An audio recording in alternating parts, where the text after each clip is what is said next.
200 Proofs Earth is Not a Spinning Ball by Eric Dubay. 1.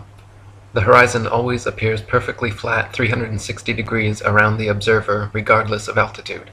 All amateur balloon, rocket, plane, and drone footage show a completely flat horizon over 20+ miles high. Only NASA and other government space agencies show curvature in their fake CGI photos and videos. 2. The horizon always rises to the eye level of the observer as altitude is gained, so you never have to look down to see it. If Earth were in fact a globe, no matter how large, as you ascended, the horizon would stay fixed and the observer would have to tilt looking down further and further to see it. 3. The natural physics of water is to find and maintain its level. If Earth were a giant sphere tilted, wobbling, and hurtling through infinite space, then truly flat, consistently level surfaces would not exist here. But since Earth is in fact an extended flat plane, this fundamental physical property of fluids finding and remaining level is consistent with experience and common sense. 4. Rivers run down to sea level, finding the easiest course, north, south, east, west, and all other intermediary directions over the Earth at the same time. If Earth were truly a spinning ball, then many of these rivers would be impossibly flowing uphill. For example, the Mississippi, in its 3,000 miles, would have to ascend 11 miles before reaching the Gulf of Mexico. 5. One portion of the Nile River flows for 1,000 miles with a fall of only 1 foot. Parts of the West African Congo, according to the supposed inclination and movement of the ball Earth, would be sometimes running uphill and sometimes down. This would also be the case for the Parana, Paraguay, and other long rivers. 6. If Earth were a ball 25,000 miles in circumference, as NASA and modern astronomy claim, spherical trigonometry dictates the surface of all standing water must curve downward an easily measurable 8 inches per mile, multiplied by the square of the distance. This means, along a 6-mile channel of standing water, the Earth would dip 6 feet on either end from the central peak. Every time such experiments have been conducted, however, standing water has proven to be perfectly level. 7. Surveyors, engineers, and architects are never required to factor the supposed curvature of the Earth into their projects. Canals, railways, bridges, and tunnels, for example, are always cut and laid horizontally, often over hundreds of miles without any allowance for curvature. 8. The Suez Canal, connecting the Mediterranean with the Red Sea, is 100 miles long without any locks, making the water an uninterrupted continuation of the two seas. When constructed, the Earth's supposed curvature was not taken into account. It was dug along a horizontal datum line, 26 feet below sea level, passing through several lakes from one sea to the other, with the datum line and the water's surface running perfectly parallel over the 100 miles. 9. Engineer W. Winkler was published in the Earth Review regarding the Earth's supposed curvature, stating, "As an engineer of many years' standing, I saw that this absurd allowance is only permitted in school books. No engineer would dream of allowing anything of the kind. I have projected many miles of railways and many more of canals, and the allowance has not even been thought of, much less allowed for.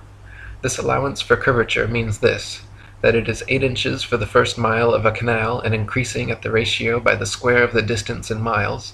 Thus a small navigable canal for boats, say 30 miles long, will have, by the above rule, an allowance for curvature of 600 feet. Think of that, and then please credit engineers as not being quite such fools. Nothing of the sort is allowed. We no more think of allowing 600 feet for a line of 30 miles of railway or canal than of wasting our time trying to square the circle. 10. The London and Northwestern Railway forms a straight line 180 miles long between London and Liverpool. The railroad's highest point, midway at Birmingham Station, is only 240 feet above sea level. If the world were actually a globe, however, curving 8 inches per mile squared, the 180-mile stretch of rail would form an arc with the center point at Birmingham raised over a mile, a full 5,400 feet above London and Liverpool. 11. A surveyor and engineer of 30 years published in the Birmingham Weekly Mercury stated, "I am thoroughly acquainted with the theory and practice of civil engineering. However bigoted some of our professors may be in the theory of surveying, according to the prescribed rules, yet it is well known amongst us that such theoretical measurements are incapable of any practical illustration.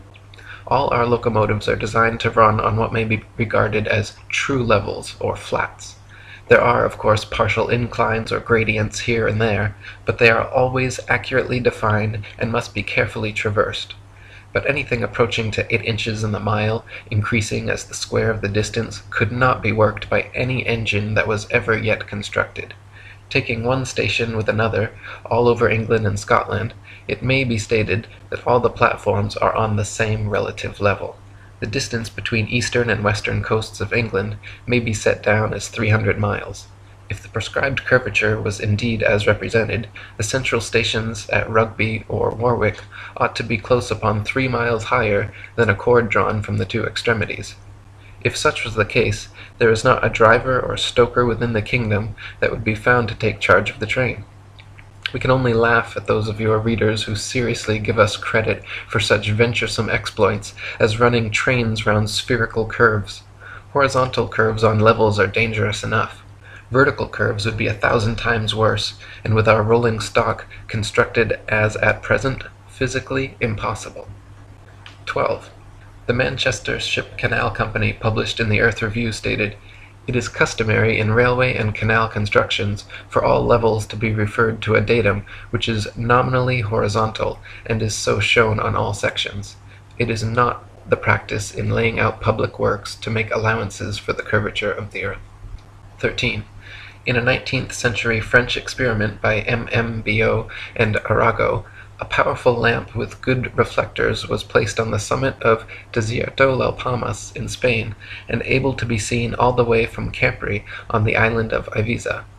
Since the elevation of the 2 points were identical and the distance between covered nearly 100 miles, if the earth were a ball 25,000 miles in circumference, the light should have been more than 6,600 feet, a mile and a quarter, below the line of sight. 14. The Lieutenant Colonel Portlock experiment used oxyhydrogen Drummond's lights and heliostats to reflect the sun's rays across stations set up across 108 miles of St. George's Channel. If the earth were actually a ball 25,000 miles in circumference, Portlock's light should have remained hidden under a mile and a half of curvature. 15. If the earth were truly a sphere 25,000 miles in circumference, airplane pilots would have to constantly correct their altitudes downwards so as to not fly straight off into outer space. A pilot wishing to simply maintain their altitude at a typical cruising speed of 500 miles per hour would have to constantly dip their nose downwards and descend 2,777 feet, over half a mile, every minute. Otherwise, without compensation, in 1 hour's time, the pilot would find themselves 31.5 miles higher than expected. 16. The experiment known as Airy's failure proved that stars move relative to a stationary Earth and not the other way around. By first filling a telescope with water to slow down the speed of light inside, then calculating the tilt necessary to get the starlight directly down the tube, Airy failed to prove the heliocentric theory, since the starlight was already coming in the correct angle with no change necessary, and instead proved the geocentric model correct. 17. Olber's paradox states that if there were billions of stars, which are suns, the night sky would be filled completely with light. As Edgar Allan Poe said, "Were the succession of stars endless, then the background of the sky would present us a uniform luminosity, since there could exist absolutely no point in all that background at which would not exist a star." In fact, Olber's paradox is no more a paradox than George Airy's experiment was a failure. Both are actually excellent refutations of the heliocentric spinning ball Earth model. 18. The Michelson, Morley, and Sagnac experiments attempted to measure the change in speed of light due to Earth's assumed motion through space.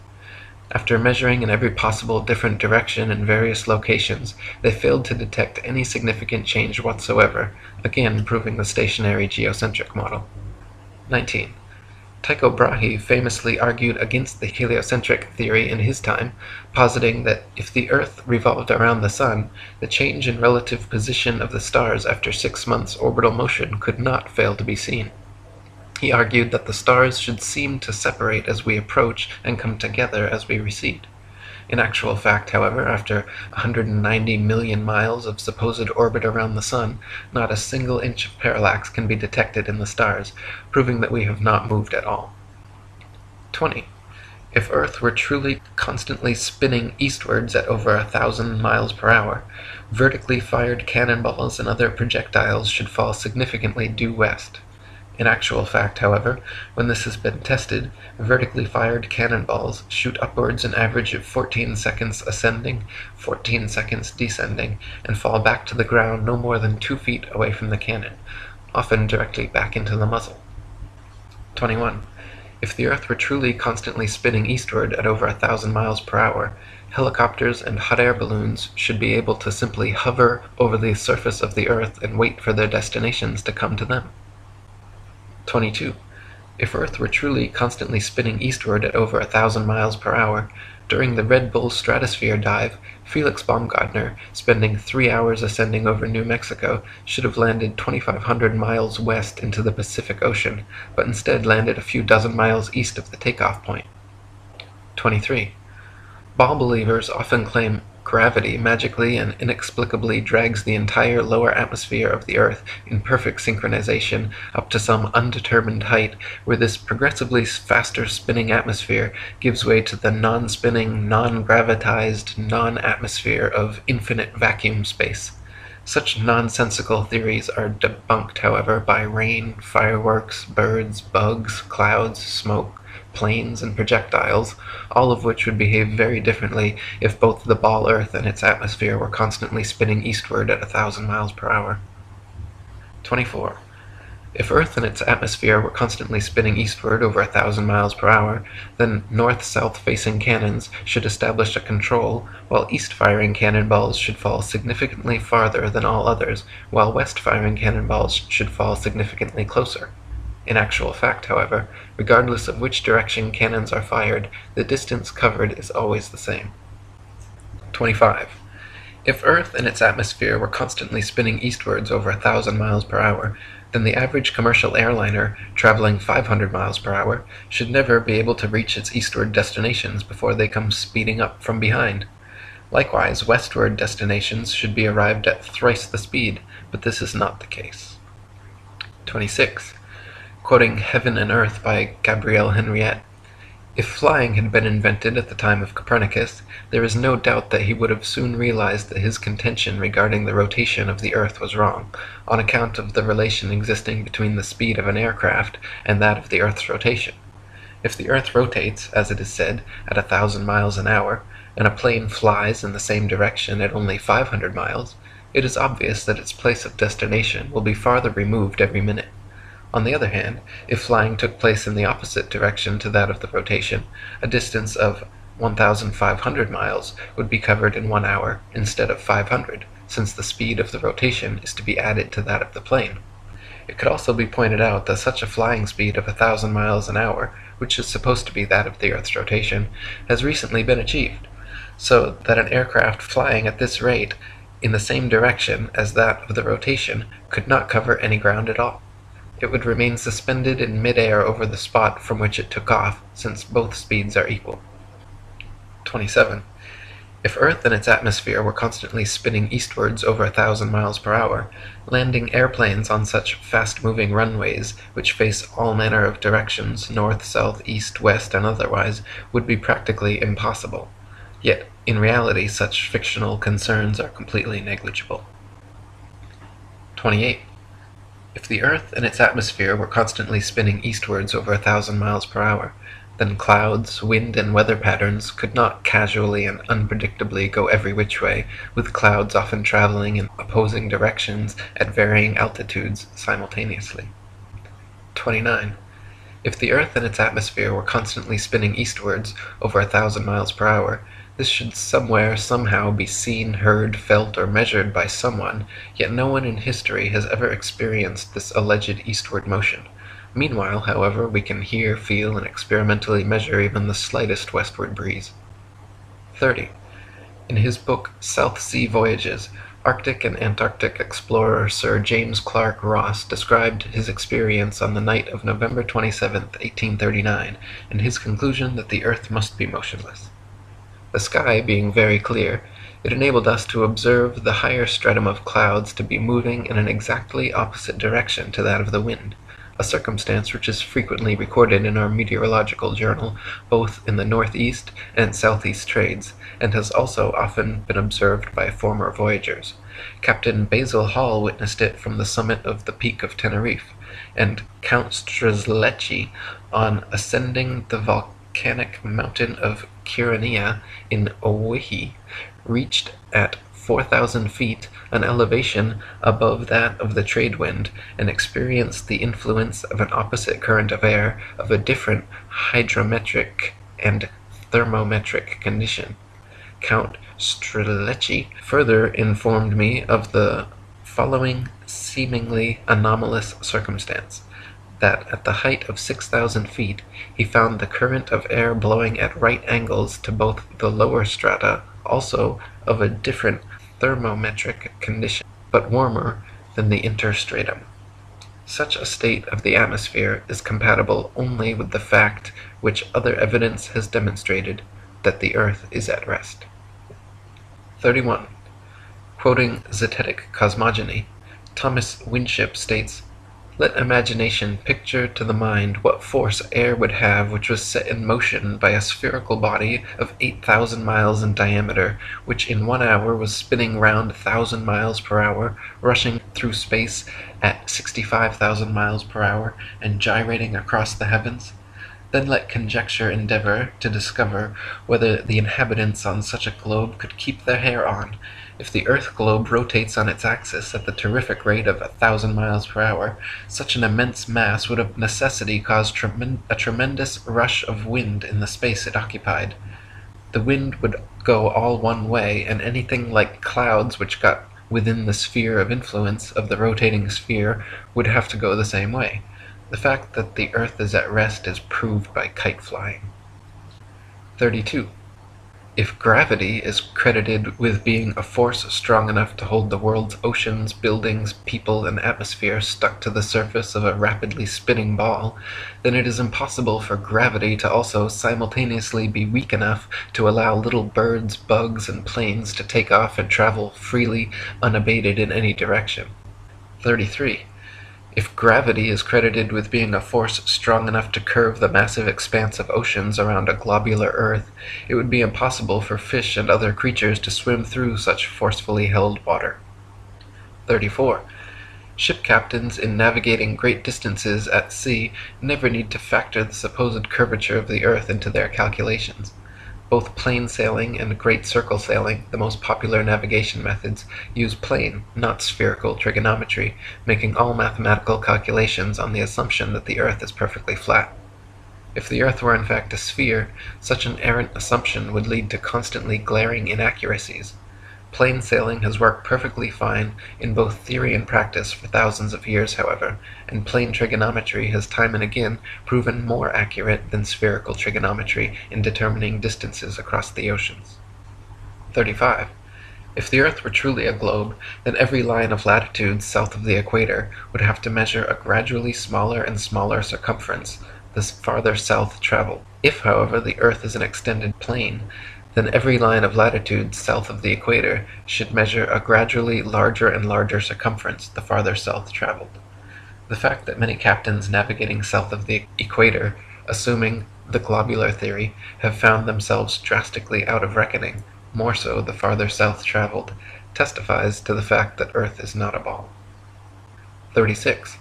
During Captain James Clark Ross's voyages around the Antarctic circumference, he often wrote in his journal, perplexed at how they routinely found themselves out of accordance with their charts, stating that they found themselves an average of 12 to 16 miles outside their reckoning every day, later on further south as much as 29 miles.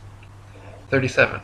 Lieutenant Charles Wilkes commanded a United States Navy exploration expedition to the Antarctic from 1838 to 1842, and in his journals also mentioned being consistently east of his reckoning, sometimes over 20 miles in less than 18 hours. 38. To quote Reverend Thomas Milner, "In the southern hemisphere, navigators to India have often fancied themselves east of the Cape when still west, and have been driven ashore on the African coast, which, according to their reckoning, lay behind them. This misfortune happened to a fine frigate, the Challenger, in 1845. How came Her Majesty's ship Conqueror to be lost? How have so many other noble vessels, perfectly sound, perfectly manned, perfectly navigated, been wrecked in calm weather, not only in dark night or in a fog, but in broad daylight and sunshine? In the former case, upon the coasts, in the latter upon sunken rocks, from being out of reckoning? The simple answer is that Earth is not a ball." 39. Practical distance measurements taken from the Australian Handbook Almanac Shippers and Importers Directory state that the straight-line distance between Sydney and Nelson is 1,550 statute miles. Their given difference in longitude is 22 degrees 2 minutes and 14 seconds. Therefore, if 22 degrees 2 minutes 14 seconds out of 360 is 1,550 miles, the entirety would measure 25,182 miles. This is not only larger than the ball Earth is said to be at the equator, but a whole 4,262 miles greater than it would be at Sydney's southern latitude on a globe of said proportions. 40. From near Cape Horn, Chile, to Port Phillip in Melbourne, Australia, the distance is 10,500 miles, or 143 degrees of longitude away. Factoring in the remaining degrees to 360 makes for a total distance of 26,430 miles around this particular latitude, which is over 1,500 miles wider than the Earth is supposed to be at the equator, and many more thousands of miles wider than it is supposed to be at such southern latitudes. 41. Similar calculations made from the Cape of Good Hope, South Africa to Melbourne, Australia, at an average latitude of 35.5 degrees south, have given an approximate figure of over 25,000 miles, which is again equal to or greater than the Earth's supposed greatest circumference at the equator. Calculations from Sydney, Australia to Wellington, New Zealand, at an average of 37.5 degrees south, have given an approximate circumference of 25,500 miles, greater still. According to the ball Earth theory, the circumference of the Earth at 37.5 degrees southern latitude should be only 19,757 statute miles, almost 6,000 miles less than such practical measurements. 42. In the ball Earth model, Antarctica is an ice continent which covers the bottom of the ball from 78 degrees south latitude to 90, and is therefore not more than 12,000 miles in circumference. Many early explorers, including Captain Cook and James Clark Ross, however, in attempting Antarctic circumnavigation, took 3 to 4 years and clocked 50 to 60,000 miles around. The British ship Challenger also made an indirect but complete circumnavigation of Antarctica, traversing 69,000 miles. This is entirely inconsistent with the ball model. 43. If Earth was a ball, there are several flights in the southern hemisphere which would have their quickest, straightest path over the Antarctic continent, such as Santiago, Chile, to Sydney, Australia. Instead of taking the shortest, quickest route in a straight line over Antarctica, all such flights detour all manner of directions away from Antarctica, instead claiming the temperatures too cold for airplane travel. Considering the fact that there are plenty of flights to, from, and over Antarctica, and NASA claims to have technology keeping them in conditions both far colder and far hotter than any experienced on Earth, such an excuse is clearly just an excuse, and these flights aren't made because they are impossible. 44. If Earth was a ball, and Antarctica was too cold to fly over, the only logical way to fly from Sydney to Santiago would be a straight shot over the Pacific, staying in the southern hemisphere the entire way. Refueling could be done in New Zealand or other southern hemisphere destinations along the way, if absolutely necessary. In actual fact, however, Santiago to Sydney flights go into the northern hemisphere, making stopovers at LAX and other North American airports before continuing back down to the southern hemisphere. Such ridiculously wayward detours make no sense on the globe, but make perfect sense and form nearly straight lines when shown on a flat Earth map. 45. On a ball Earth, Johannesburg, South Africa to Perth, Australia should be a straight shot over the Indian Ocean, with convenient refueling possibilities on Mauritius or Madagascar. In actual practice, however, most Johannesburg to Perth flights curiously stop over either in Dubai, Hong Kong, or Malaysia, all of which make no sense on the ball, but are completely understandable when mapped on a flat Earth. 46. On a ball Earth, Cape Town, South Africa to Buenos Aires, Argentina should be a straight shot over the Atlantic following the same line of latitude across. But instead, every flight goes to connecting locations in the northern hemisphere first, stopping over anywhere from London to Turkey to Dubai. Once again, these make absolutely no sense on the globe, but are completely understandable options when mapped on a flat Earth. 47. On a ball Earth, Johannesburg, South Africa to Sao Paulo, Brazil should be a quick straight shot along the 25th southern latitude, but instead, nearly every flight makes a refueling stop at the 50th degree north latitude in London first. The only reason such a ridiculous stopover works in reality is because the Earth is flat. 48. On a ball Earth, Santiago, Chile to Johannesburg, South Africa should be an easy flight, all taking place below the Tropic of Capricorn in the southern hemisphere. Yet every listed flight makes a curious refueling stop in Senegal near the Tropic of Cancer in the north hemisphere first. When mapped on a flat Earth, the reason why is clear to see, however. Senegal is actually directly in a straight line path halfway between the two. 49. If Earth were a spinning ball heated by a sun 93 million miles away, it would be impossible to have simultaneously sweltering summers in Africa, while just a few thousand miles away, bone-chilling, frozen Arctic and Antarctic winters experiencing little to no heat from the sun whatsoever. If the heat from the sun traveled 93 million miles to the Sahara Desert, it is absurd to assert that another 4,000 miles, 0.00004%, further to Antarctica would completely negate such sweltering heat, resulting in such drastic differences. 50. If the Earth were truly a globe, the Arctic and Antarctic polar regions and areas of comparable latitude north and south of the equator should share similar conditions and characteristics, such as comparable temperatures, seasonal changes, length of daylight, plant and animal life. In reality, however, the Arctic and Antarctic regions and areas of comparable latitude north and south of the equator differ greatly in many ways, entirely inconsistent with the ball model and entirely consistent with the flat model. 51. Antarctica is by far the coldest place on Earth, with an average annual temperature of approximately minus 57 degrees Fahrenheit and a record low of minus 135.8. The average annual temperature at the North Pole, however, is a comparatively warm 4 degrees. Throughout the year, temperatures in the Antarctic vary less than half the amount at comparable Arctic latitudes. The northern Arctic region enjoys moderately warm summers and manageable winters, whereas the southern Antarctic region never even warms enough to melt the perpetual snow and ice. On a tilting, wobbling ball Earth spinning uniformly around the sun, Arctic and Antarctic temperatures and seasons should not vary so greatly. 52. Iceland, at 65 degrees north latitude, is home to 870 species of native plants and abundant various animal life. Compare this with the Isle of Georgia at just 54 degrees south latitude, where there are only 18 species of native plants and animal life is almost non-existent.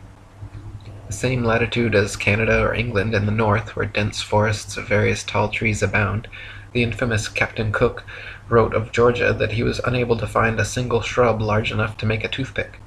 Cook wrote, "Not a tree was to be seen. The lands which lie to the south are doomed by nature to perpetual frigidness, never to feel the warmth of the sun's rays, whose horrible and savage aspect I have not words to describe. Even marine life is sparse in certain tracts of vast extent, and the sea-bird is seldom observed flying over such lonely wastes. The contrasts between the limits of organic life in the Arctic and Antarctic zones is very remarkable and significant." 53. At places of comparable latitude north and south, the sun behaves very differently than it would on a spinning ball Earth, but precisely how it should on a flat Earth. For example, the longest summer days north of the equator are much longer than those south of the equator, and the shortest winter days north of the equator are much shorter than the shortest south of the equator.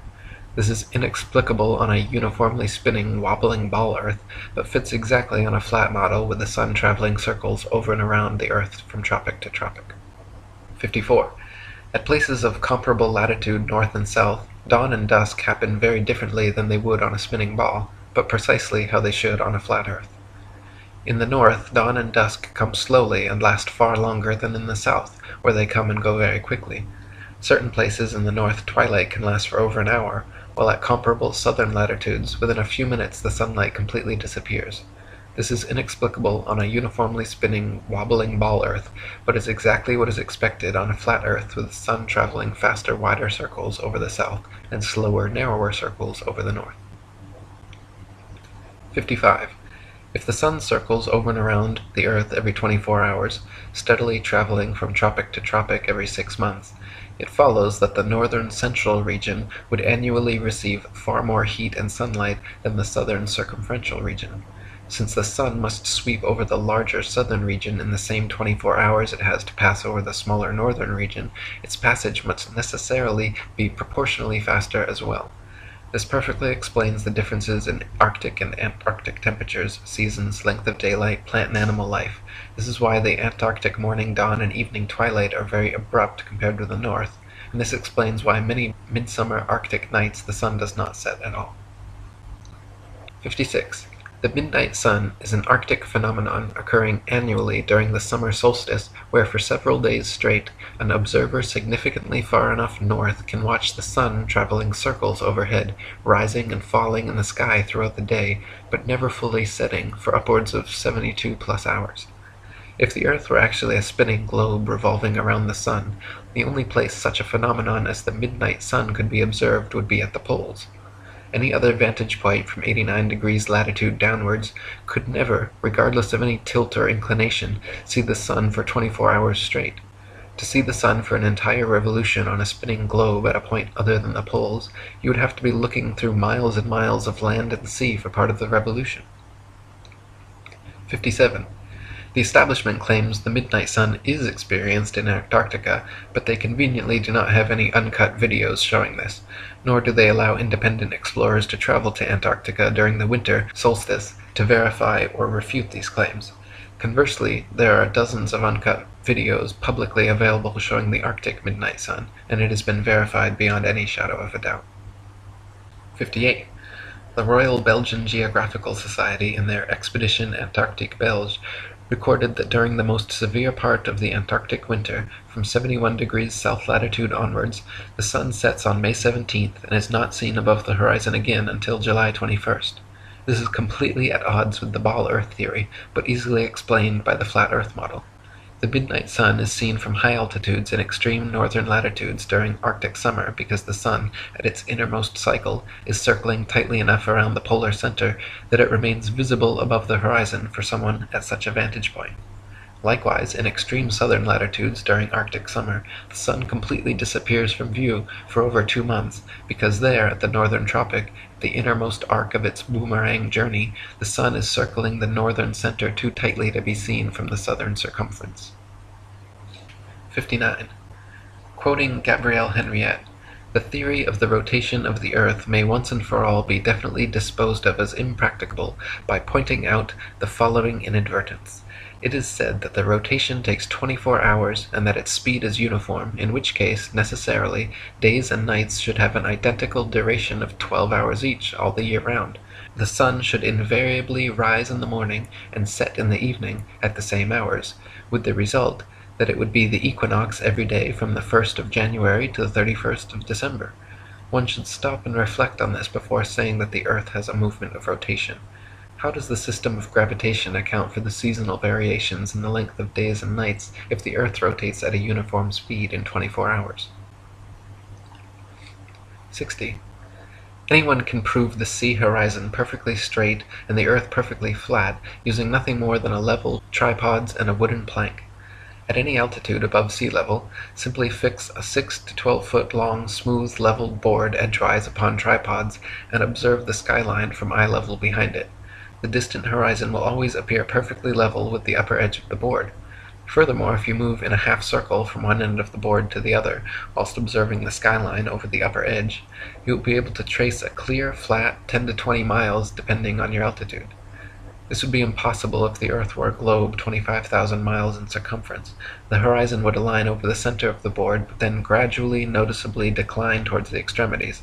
Just 10 miles on each side would necessitate an easily visible curvature of 66.6 feet from each end to the center. 61. If the Earth were actually a big ball 25,000 miles in circumference, the horizon would be noticeably curved even at sea level, and everything on or approaching the horizon would appear to tilt backwards slightly from your perspective. Distant buildings along the horizon would all look like leaning towers of Pisa falling away from the observer. A hot air balloon taking off, then drifting steadily away from you on a ball Earth would slowly and constantly appear to lean back more and more the farther away it flew, the bottom of the basket coming gradually into view as the top of the balloon disappears from sight. In reality, however, buildings, balloons, trees, people, anything and everything at right angles to the ground and horizon remain so, regardless the distance or height of the observer. 62. Samuel Rowbotham's experiments at the Old Bedford level proved conclusively the canal's water to be completely flat over a 6-mile stretch. First, he stood in the canal with his telescope held 8 inches above the surface of the water. Then his friend in a boat with a 5-foot-tall flag sailed the 6 miles away. If Earth were a ball 25,000 miles in circumference, the 6-mile stretch of water should have comprised an arc exactly 6 feet high in the middle, so the entire boat and flag should have ultimately disappeared, when in fact the entire boat and flag remained visible at the same height for the entire journey. 63. In a second experiment, Dr. Rowbotham affixed flags 5 feet high along the shoreline, one at every mile marker, then using his telescope mounted at 5 feet just behind the first flag, looked over the tops of all 6 flags, which lined up in a perfectly straight line. If the Earth were a ball 25,000 miles in circumference, the flags should have progressively dipped down after the first establishing line of sight. The second would have descended 8 inches, 32 inches for the third, 6 feet for the fourth, 10 feet 8 inches for the fifth, and 16 feet 8 inches for the sixth. 64. Quoting Earth Not a Globe by Samuel Rowbotham, "It is known that the horizon at sea, whatever distance it may extend to the right and left of the observer on land, always appears as a straight line. The following experiment has been tried in various parts of the country. At Brighton, on a rising ground near the race course, 2 poles were affixed in the earth 6 yards apart and directly opposite the sea. Between these poles a line was tightly stretched parallel to the horizon. From the center of the line the view embraced not less than 20 miles on each side, making a distance of 40 miles. A vessel was observed sailing directly westwards. The line cut the rigging a little above the bulwarks, which it did for several hours, or until the vessel had sailed the whole distance of 40 miles. The ship coming into view from the east would have to ascend an inclined plane for 20 miles until it arrived at the center of the arc, whence it would have to descend for the same distance. The square of 20 miles multiplied by 8 inches gives 266 feet as the amount the vessel would be below the line at the beginning and at the end of the 40 miles. 65. Also quoting Dr. Rowbotham, "On a shore near Waterloo, a few miles to the north of Liverpool, a good telescope was fixed at an elevation of 6 feet above the water.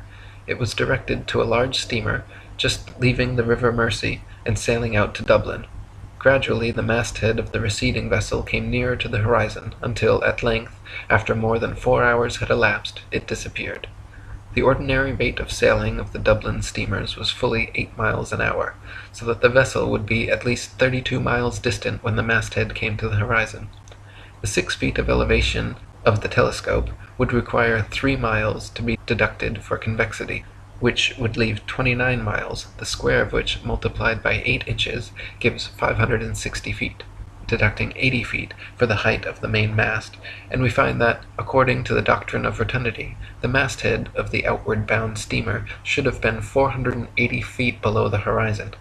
Many other experiments of this kind have been made upon sea-going steamers, and always with results entirely incompatible with the theory that the earth is a globe." 66.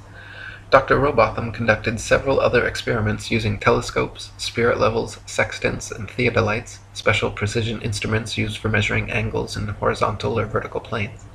By positioning them at equal heights, aimed at each other successively, he proved over and over the earth to be perfectly flat for miles without a single inch of curvature. His findings caused quite a stir in the scientific community, and thanks to 30 years of his efforts, the shape of the Earth became a hot topic of debate around the turn of the 19th century. 67. The distance across the Irish Sea from the Isle of Man's Douglas Harbour to Great Orme's Head in North Wales is 60 miles. If the Earth was a globe, then the surface of the water between them would form a 60-mile arc, the center towering 1,944 feet higher than the coastlines at either end. It is well known and easily verifiable, however, that on a clear day from a modest altitude of 100 feet, the Great Orme's Head is visible from Douglas Harbor. This would be completely impossible on a globe of 25,000 miles. Assuming the 100-foot altitude causes the horizon to appear approximately 13 miles off, the 47 miles remaining means the Welsh coastline should still fall an impossible 1,472 feet below the line of sight. 68. The Philadelphia skyline is clearly visible from Apple Pie Hill in the New Jersey Pine Barrens 40 miles away. If Earth were a ball 25,000 miles in circumference, factoring in the 205-foot elevation of Apple Pie Hill, the Philly skyline should remain well hidden beyond 335 feet of curvature. 69. The New York City skyline is clearly visible from Harriman State Park's Bear Mountain 60 miles away. If Earth were a ball 25,000 miles in circumference, viewing from Bear Mountain's 1,283-foot summit, the Pythagorean theorem determining distance to the horizon being 1.23 times the square root of the height in feet, the New York City skyline should be invisible behind 170 feet of curved Earth. 70. From Washington's Rock in New Jersey, at just a 400-foot elevation, it is possible on a clear day to see the skylines of both New York and Philadelphia in opposite directions at the same time, covering a total distance of 120 miles. If Earth were a ball 25,000 miles in circumference, both of these skylines should be hidden behind over 800 feet of Earth's curvature.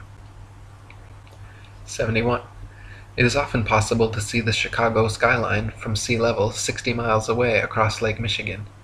In 2015, after photographer Joshua Nowicki photographed this phenomenon, several news channels quickly claimed his picture to be a superior mirage, an atmospheric anomaly caused by temperature inversion. While these certainly do occur, the skyline in question was facing right side up and clearly seen, unlike a hazy, illusory mirage, and on a ball Earth 25,000 miles in circumference should be 2,400 feet below the horizon. 72.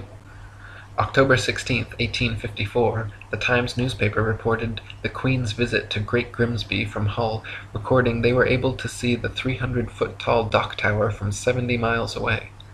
On a ball Earth 25,000 miles in circumference, factoring their 10-foot elevation above the water and the tower's 300-foot height at 70 miles away, the dock tower should have remained an entire 2,600 feet below the horizon. 73. In 1872, Captain Gibson and crewmates, sailing the ship Thomas Wood from China to London, reported seeing the entirety of St. Helena Island on a clear day from 75 miles away.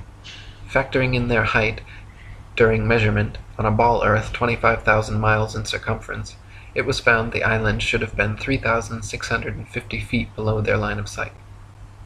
74. From Genoa, Italy, at a height of just 70 feet above sea level, the island of Gorgona can often be seen 81 miles away. If Earth were a ball 25,000 miles in circumference, Gorgona should be hidden beyond 3,332 feet of curvature. 75. From Genoa, Italy, at a height of just 70 feet above sea level, the island of Corsica can often be seen 99 miles away. If Earth were a ball 25,000 miles in circumference, Corsica should fall 5,245 feet, almost an entire mile below the horizon. 76. From Genoa, Italy, 70 feet above sea level, the island of Caprea, 102 miles away, can often be seen as well. If Earth were a ball 25,000 miles in circumference, Caprea should always remain hidden behind 5,605 feet, over a mile of supposed curvature. 77. Also from Genoa, on bright clear days, the island of Elba can be seen an incredible 125 miles away.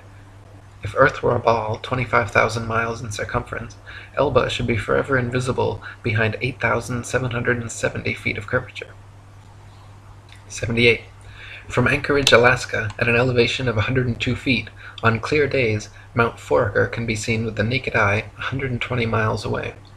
If Earth were a ball 25,000 miles in circumference, Mount Foraker's 17,400-foot summit should be leaning back away from the observer, covered by 7,719 feet of curved earth. In reality, however, the entire mountain can be quite easily seen standing straight from base to summit. 79. From Anchorage, Alaska, at an elevation of 102 feet, on clear days Mount McKinley can be seen with the naked eye from 130 miles away. If Earth were a ball 25,000 miles in circumference, Mount McKinley's 20,320-foot summit should be leaning back away from the observer and almost half covered by 9,220 feet of curved earth. In reality, however, the entire mountain can be quite easily seen standing straight from base to summit.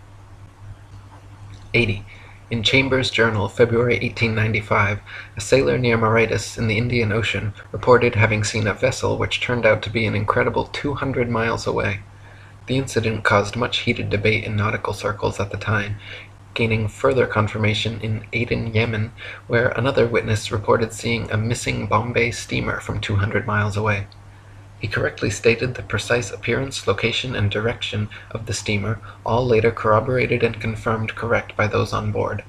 Such sightings are absolutely inexplicable if the Earth were actually a ball 25,000 miles around, as ships 200 miles distant would have to fall approximately 5 miles below line of sight. 81. The distance from which various lighthouse lights around the world are visible at sea far exceeds what could be found on a ball Earth 25,000 miles in circumference. For example, the Dunkirk light in southern France, at an altitude of 194 feet, is visible from a boat 10 feet above sea level, 28 miles away. Spherical trigonometry dictates that if the Earth was a globe with the given curvature of 8 inches per mile squared, this light should be hidden 190 feet below the horizon. 82. The Port Nicholson light in New Zealand is 420 feet above sea level and visible from 35 miles away, where it should be 220 feet below the horizon. 83. The Icaro light in Norway is 154 feet above high water and visible from 28 statute miles, where it should be 230 feet below the horizon. 84. The light at Madras on the Esplanade is 132 feet high and visible from 28 miles away, where it should be 250 feet below the line of sight.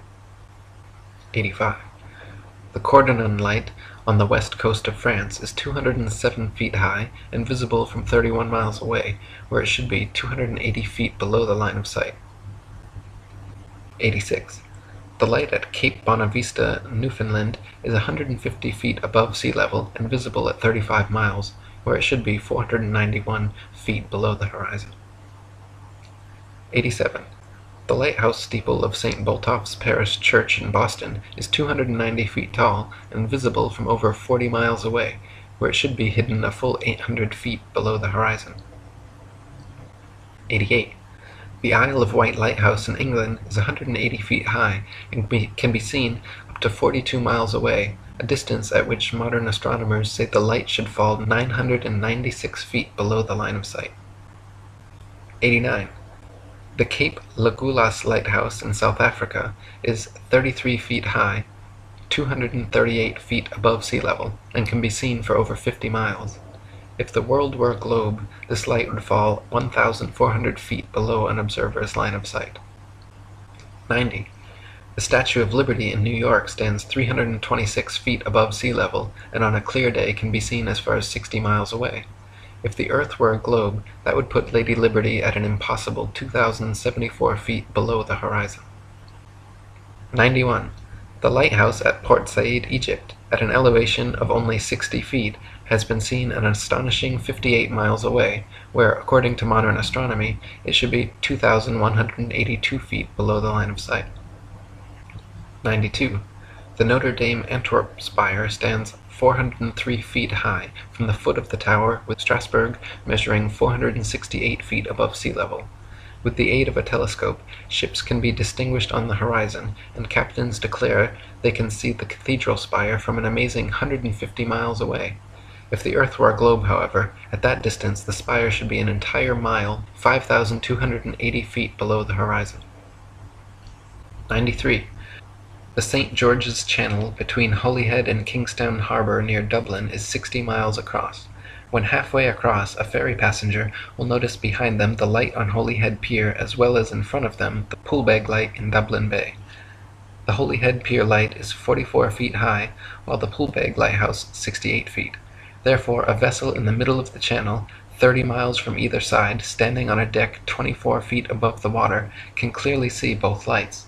On a ball Earth 25,000 miles in circumference, however, both lights should be hidden well below both horizons by over 300 feet. 94. From the highland near Portsmouth Harbour in Hampshire, England, looking across Spithead to the Isle of Wight, the entire base of the island, where water and land come together, composes a perfectly straight line 22 statute miles long. According to the ball Earth theory, the Isle of Wight should decline 80 feet from the center on each side to account for the necessary curvature. The crosshairs of a good theodolite directed there, however, have repeatedly shown the land and water line to be perfectly level. 95. On a clear day from the High Head near Douglas Harbour on the Isle of Man, the whole length of the coast of North Wales is often plainly visible to the naked eye. From the Point of Ayr at the mouth of the River Dee to Holyhead comprises a 50-mile stretch which has also been repeatedly found to be perfectly horizontal. If the Earth actually had curvature of 8 inches per mile squared, as NASA and modern astronomy claim, the 50-mile length of Welsh coast seen along the horizon in Liverpool Bay would have to decline from the center point an easily detectable 416 feet on each side. 96. From 100 Proofs the Earth is Not a Globe by William Carpenter. If we take a journey down Chesapeake Bay by night, we shall see the light exhibited at Sharp's Island for an hour before the steamer gets to it. We may take up a position on deck so that the rail of the vessel's side will be in a line with the light and in the line of sight, and we shall find that in the whole journey the light won't vary in the slightest degree in its apparent elevation. But say that a distance of 13 miles has been traversed, the astronomer's theory of curvature demands a difference, one way or the other, in the apparent elevation of the light of 112 feet 8 inches. Since, however, there is not a difference of 100 hair's breadths, we have a plain proof that the water of the Chesapeake Bay is not curved, which is a proof that the Earth is not a globe. 97. NASA and modern astronomy say the Earth is a giant ball tilted back, wobbling and spinning 1,000 miles per hour around its central axis, traveling 67,000 miles per hour circles around the Sun, spiraling 500,000 miles per hour around the Milky Way, while the entire galaxy rockets a ridiculous 670 million miles through the universe, with all of these motions originating from an alleged Big Bang cosmogenic explosion 14 billion years ago. That's a grand total of 67,568,000 miles per hour in several different directions we're all supposedly speeding along at simultaneously, yet no one has ever seen, felt, heard, measured, or proven a single one of these motions to exist whatsoever. 98. NASA and modern astronomy say Polaris, the North Pole star, is somewhere between 323 and 434 light-years, or about 2 quadrillion miles, away from us. Firstly, note that is between 1,938,000,000,000,000 to 2,604,000,000,000,000 miles, making a difference of over 600 trillion miles. If modern astronomy cannot even agree on the distance to stars within hundreds of trillions of miles, perhaps their science is flawed and their theory needs re-examining. However, even granting them their obscurely distant stars, it is impossible for heliocentrists to explain how Polaris manages to always remain perfectly aligned straight above the North Pole throughout Earth's various alleged tilting, wobbling, rotating, and revolving motions. 99. Viewed from a ball Earth, Polaris, situated directly over the North Pole, should not be visible anywhere in the southern hemisphere. For Polaris to be seen from the southern hemisphere of a globular Earth, the observer would have to be somehow looking through the globe, and miles of land and sea would have to be transparent. Polaris can be seen, however, up to over 20 degrees south latitude. 100. If Earth were a ball, the Southern Cross and other southern constellations would all be visible at the same time from every longitude on the same latitude, as is the case in the north with Polaris and its surrounding constellations. Ursa Major and Minor and many others can be seen from every northern meridian simultaneously, whereas in the south, constellations like the Southern Cross cannot. This proves that the southern hemisphere is not turned under as in the ball model, but simply stretching further outwards away from the northern center point as in the flat Earth model. 101. Sigma Octantis is claimed to be a southern central pole star similar to Polaris, around which the southern hemisphere stars all rotate around the opposite direction. Unlike Polaris, however, Sigma Octantis cannot be seen simultaneously from every point along the same latitude. It is not central, but allegedly 1 degree off-center. It is not motionless, and in fact cannot be seen at all using publicly available telescopes. There is legitimate speculation regarding whether Sigma Octantis even exists. Either way, the direction in which stars move overhead is based on perspective and the exact direction you're facing, not which hemisphere you're in. 102. Some heliocentrists have tried to suggest that the pole star's gradual declination overhead as an observer travels southward is proof of a globular Earth.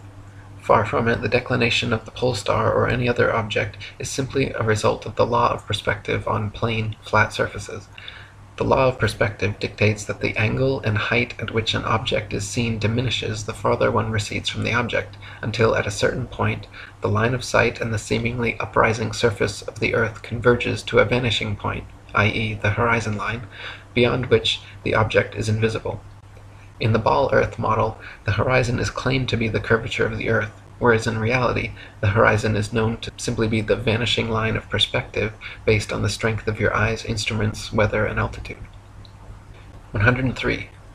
There are several constellations which can be seen from far greater distances over the face of the Earth than should be possible if the world were a rotating, revolving, wobbling ball. For instance, Ursa Major, very close to Polaris, can be seen from 90 degrees north latitude, the North Pole, all the way down to 30 degrees south latitude.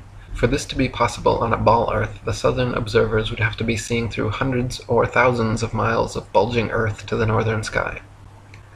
104. The constellation Vulpecula can be seen from 90 degrees north latitude all the way to 55 degrees south latitude. Taurus, Pisces, and Leo can be seen from 90 degrees north all the way to 65 degrees south. An observer on a ball Earth, regardless of any tilt or inclination, should not logically be able to see this far. 105. Aquarius and Libra can be seen from 65 degrees north to 90 degrees south. The constellation Virgo is visible from 80 degrees north down to 80 degrees south, and Orion can be seen from 85 degrees north all the way to 75 degrees south latitude. These are all only possible because the hemispheres are not spheres at all, but concentric circles of latitude extending outwards from the central North Pole, with the stars rotating over and around. 106. The so-called South Pole is simply an arbitrary point along the Antarctic ice marked with a red and white barbershop pole topped with a metal ball Earth. The ceremonial South Pole is admittedly and provably not the actual South Pole, however, because the actual South Pole could be demonstrably confirmed with the aid of a compass showing north to be 360 degrees around the observer. Since this feat has never been achieved, the model remains pure theory, along with the establishment's excuse that the geomagnetic poles supposedly constantly move around, making verifications of their claims impossible. 107. Ring magnets, of the kind found in loudspeakers, have a central North Pole with the opposite South Pole actually being all points along the outer circumference.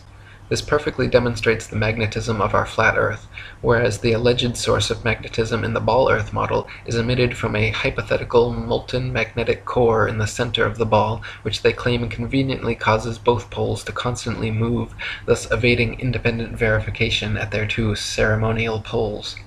In reality, the deepest drilling operation in history, the Russian Kola Ultradeep, managed to get only 8 miles down. So the entire ball Earth model taught in schools showing a crust, outer mantle, outer core, and inner core layers are all purely speculation, as we have never penetrated through beyond the crust. 108. The mariner's compass is an impossible and nonsensical instrument for use on a ball Earth. It simultaneously points north and south over a flat surface, yet claims to be pinpointing two constantly moving geomagnetic poles at opposite ends of a spinning sphere originating from a hypothetical molten metal core. If compass needles were actually drawn to the north pole of a globe, the opposing south needle would actually be pointing up and off into outer space. 109. There are no fixed east or west points, just as there is no fixed south. The north central pole is the only proven fixed point on our flat Earth, with south being all straight lines outwards from the pole, east and west being concentric circles at constant right angles 90 degrees from the pole. A westerly circumnavigation of Earth is thus going around with Polaris continually on your right, while an easterly circumnavigation is going around with Polaris always at your left. 110. Magellan and others' east-west circumnavigations of Earth are often quoted as proof of the ball model. In actual fact, however, sailing or flying at right angles to the North Pole and eventually returning to one's original location is no more difficult or mysterious than doing so on a globe. Just as an architect's compass can place its center point on a flat piece of paper and trace a circle either way around the pole, so can a ship or plane circumnavigate a flat Earth. 111. Since the North Pole and Antarctica are covered in ice and guarded no-fly zones, no ships or planes have ever been known to circumnavigate the Earth in north-south directions. The only kind of circumnavigation which could not happen on a flat Earth is north and southbound, which is likely the very reason for the heavily enforced flight restrictions. The fact that there is yet to be a single verified north-to-south circumnavigation of Earth serves as standing proof the world is not a ball. 112. The sun brings noon to every time zone as it passes directly overhead every 15-degree demarcation point, 24 times per day, in its circular path over and around the Earth. If time zones were instead caused by the uniform spinning of the ball Earth around the sun, every 6 months, as Earth found itself on the opposite side of the sun, clocks all over Earth would have to flip 12 hours. Day would be night, and night would be day. 113. The idea that people are standing, ships are sailing, and planes are flying upside down on certain parts of Earth, while others tilted at 90 degrees and all other impossible angles, is complete absurdity. The idea that a man digging a hole straight down could eventually reach sky on the other side is ludicrous. Common sense tells every free-thinking person correctly that there truly is an up and down in nature, unlike the everything is relative rhetoric of the Newtonian Einsteinian paradigm. 114.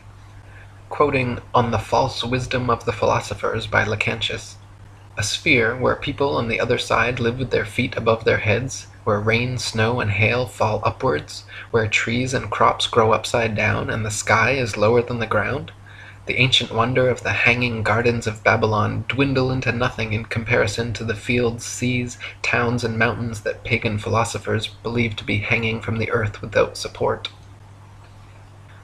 115. The existing laws of density and buoyancy perfectly explained the physics of falling objects long before knighted Freemason Sir Isaac Newton bestowed his theory of gravity upon the world. It is a fact that objects placed in denser mediums rise up, while objects placed in less dense mediums sink down. To fit with the heliocentric model, which has no up or down, Newton instead claimed objects are attracted to large masses and fall towards the center.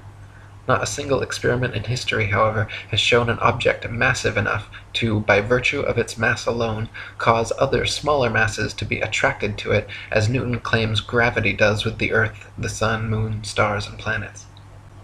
116.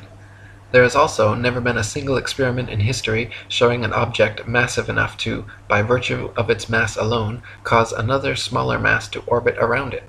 The magic theory of gravity allows for oceans, buildings, and people to remain forever stuck to the underside of a spinning ball, while simultaneously causing objects like the moon and satellites to remain locked in perpetual circular orbits around the Earth. If these were both true, then people should be able to jump up and start orbiting circles around the Earth, or the moon should have long ago been sucked into the Earth. Neither of these theories have ever been experimentally verified, and their alleged results are mutually exclusive. 117. Newton also theorized, and it is now commonly taught, that the Earth's ocean tides are caused by gravitational lunar attraction. If the moon is only 2,160 miles in diameter, and the Earth 8,000 miles, However, using their own math and law, it follows that the Earth is 87 times more massive, and therefore the larger object should attract the smaller to it, and not the other way around. If the Earth's greater gravity is what keeps the Moon in orbit, it is impossible for the Moon's lesser gravity to supersede the Earth's gravity, especially at Earth's sea level, where its gravitational attraction would even further out-trump the Moon's. And if the Moon's gravity truly did supersede the Earth's, causing the tides to be drawn towards it, there should be nothing to stop them from continuing onwards and upwards towards their great attractor.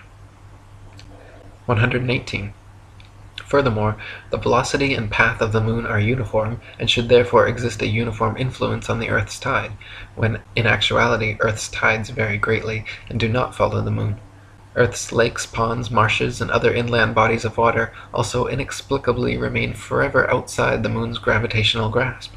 If gravity was truly drawing Earth's oceans up to it, all lakes, ponds, and other bodies of standing water should certainly have tides as well. 119. It is claimed that the other planets are spheres, and so therefore Earth must also be a sphere. Firstly, Earth is a plane, not a planet, so the shape of these planets in the sky have no bearing on the shape of the Earth beneath our feet. Secondly, these planets have been known for thousands of years around the world as wandering stars, since they differ from the other fixed stars in their relative motions only.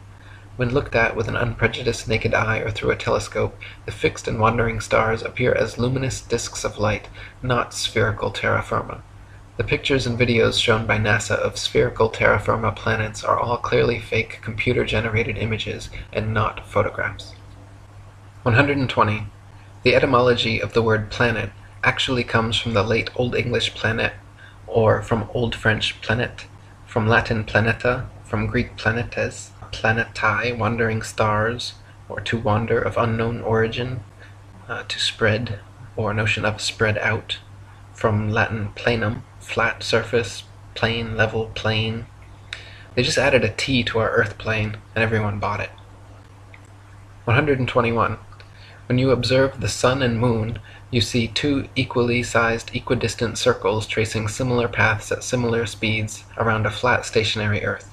The experts at NASA, however, claim your common-sense everyday experience is false on all counts. To begin with, they say the Earth is not flat but a big ball, not stationary but spinning around 19 miles per second. They say the Sun does not revolve around the Earth as it appears, but Earth revolves around the Sun. The Moon, on the other hand, does revolve around the Earth, though not east to west as it appears, rather west to east, and the Sun is actually 400 times larger than the Moon and 400 times farther away. You can clearly see they are the same size and distance. You can see the Earth is flat, you can feel the Earth is stationary, but according to the gospel of modern astronomy, you are wrong and a simpleton worthy of endless ridicule if you dare to trust your own eyes and experience. 122. Quoting Alan Daves, "If the government or NASA had said to you that the Earth is stationary, imagine that.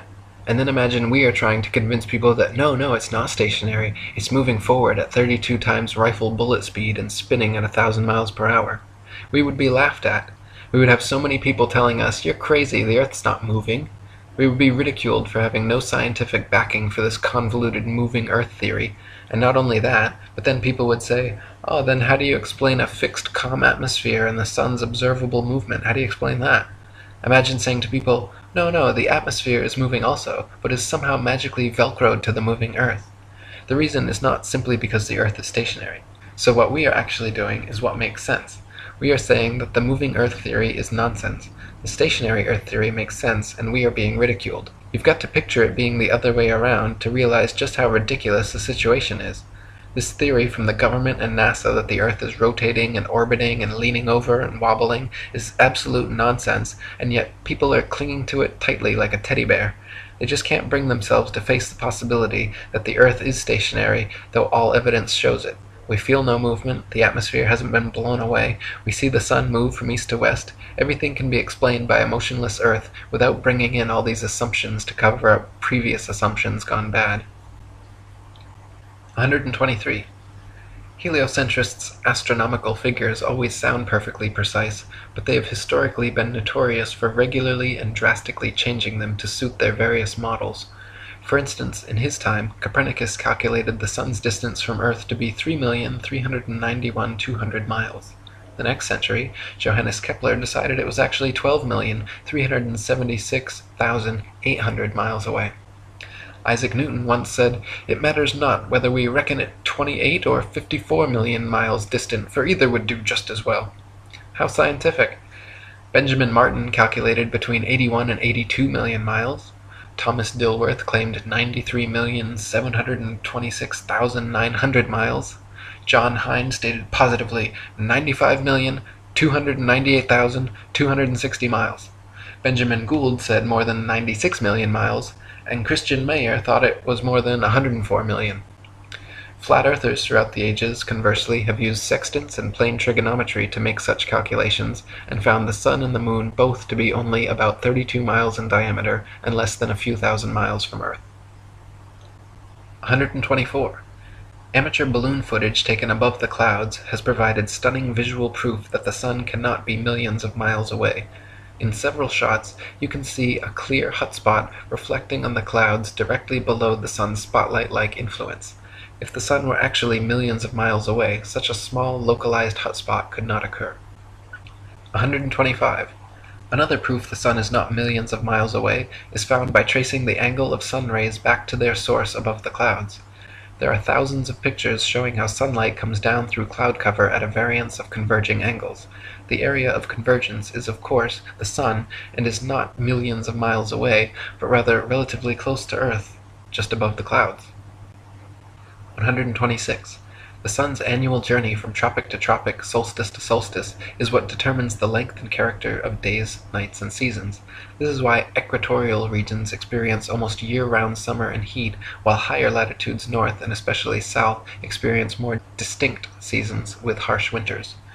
The heliocentric model claims seasons change based on the ball Earth's alleged axial tilt and elliptical orbit around the sun, yet their flawed current model places us closest to the sun, 91 million miles, in January, when it is actually winter, and farthest from the sun, 94.5 million miles, in July, when it's actually summer throughout most of the Earth.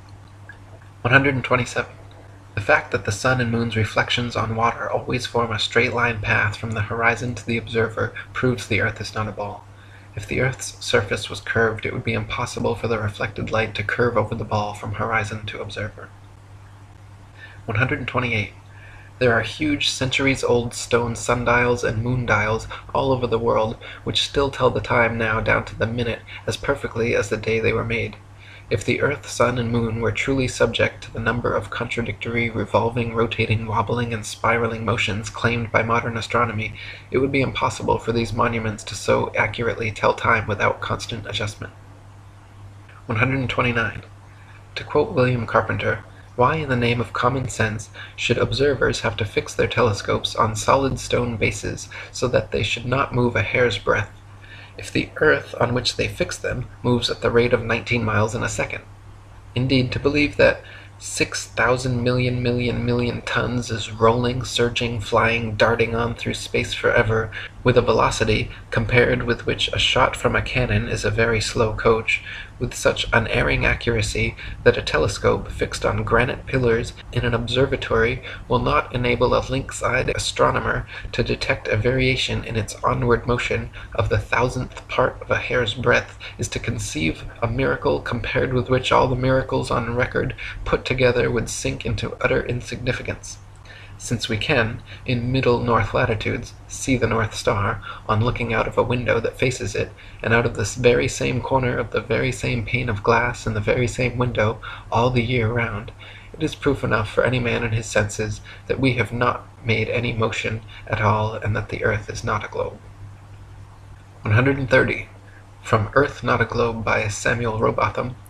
Take 2 carefully bored metallic tubes, not less than 6 feet in length, and place them 1 yard asunder on the opposite sides of a wooden frame, or a solid block of wood or stone, so adjust them that their centers or axes of vision shall be perfectly parallel to each other. Now direct them to the plane of some notable fixed star a few seconds previous to its meridian time.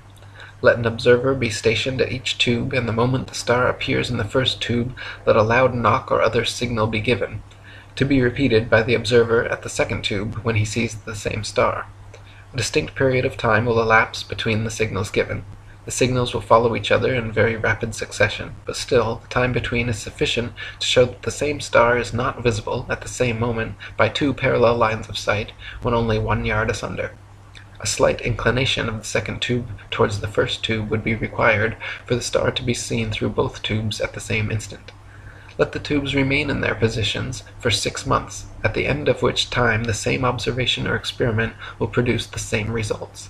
The star will be visible at the same meridian time without the slightest alteration being required in the direction of the tubes, from which it is concluded that if the earth had moved 1 single yard in an orbit through space, there would at least be observed the slight inclination of the tube which the difference in position of 1 yard had previously required. But as no such difference in the direction of the tube is required, the conclusion is unavoidable that in 6 months a given meridian upon the earth's surface does not move a single yard, and therefore that the earth has not the slightest degree of orbital motion. 131. NASA and modern astronomy maintain that the moon is a solid, spherical, Earth-like habitation which man has actually flown to and set foot on. They claim the moon is a non-luminescent planetoid which receives and reflects all its light from the sun. The reality is, however, that the moon is observably not a solid body. It is clearly circular, but not spherical, and not in any way an Earth-like planetoid which humans could set foot on. In fact, the moon has been proven largely transparent and completely self-luminescent, shining with its own unique light. 132. The sun's light is golden, warm, drying, preservative, and antiseptic, while the moon's light is silver, cool, damp, putrefying, and septic. The sun's rays decrease the combustion of a bonfire, while the moon's rays increase combustion. Plant and animal substances exposed to sunlight quickly dry, shrink, coagulate, and lose the tendency to decompose and putrefy. Grapes and other fruits become solid, partially candied and preserved, like raisins, dates, and prunes. Animal flesh coagulates, loses its volatile gaseous constituents, becomes firm, dry, and slow to decay. When exposed to moonlight, however, plant and animal substances tend to show symptoms of putrefaction and decay. This proves that sun and moonlight are different, unique, and opposites, as they are in the geocentric flat model. 133.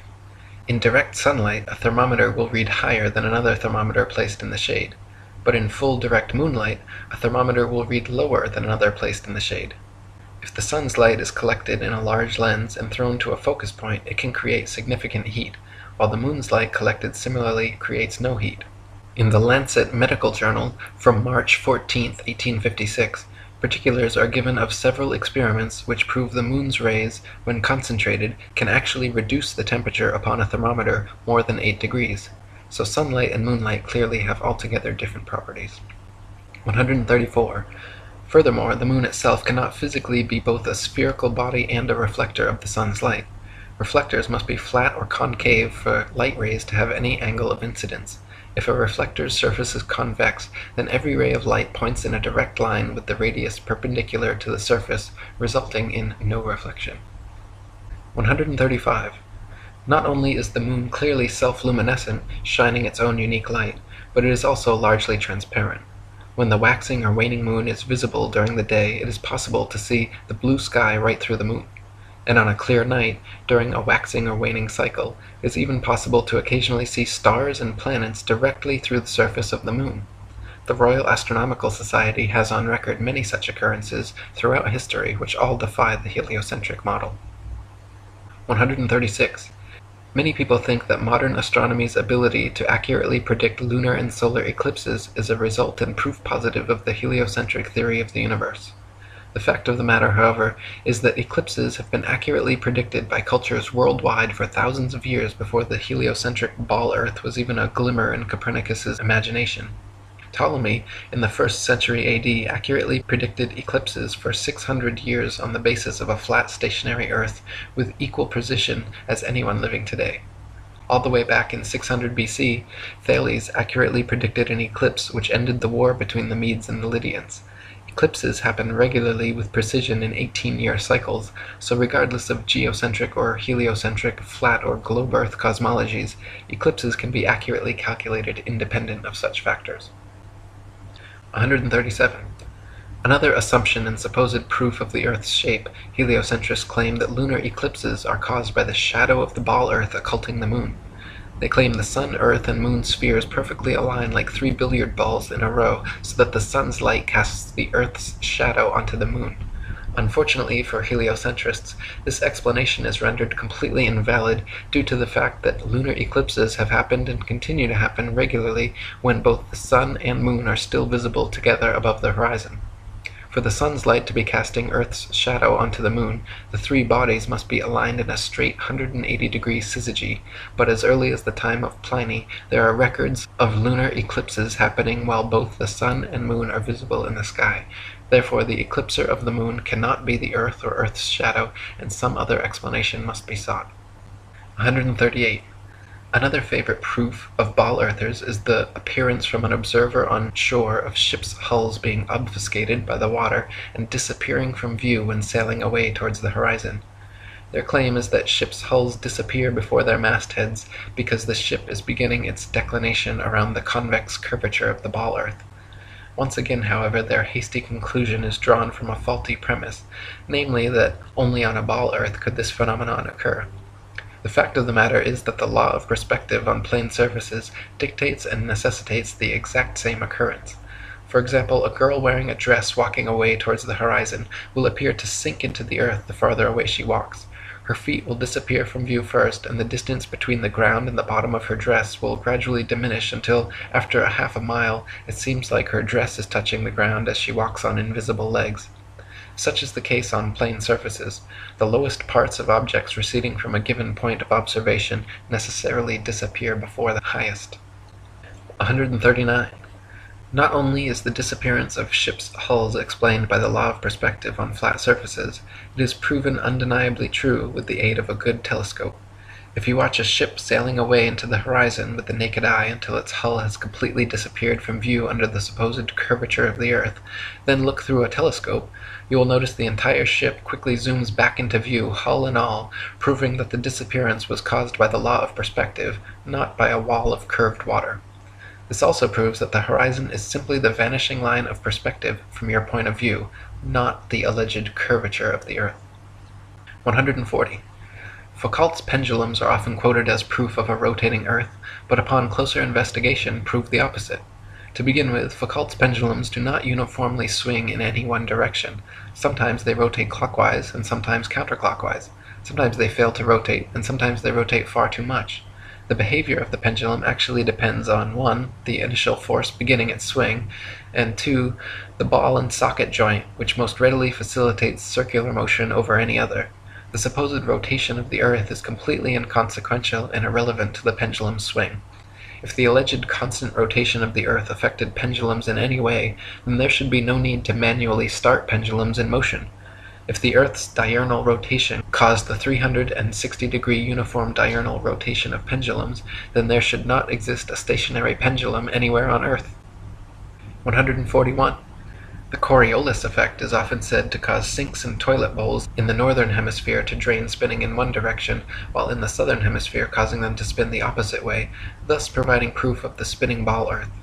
Once again, however, just like Foucault's pendulums spinning either which way, sinks and toilets in the northern and southern hemispheres do not consistently spin in any one direction.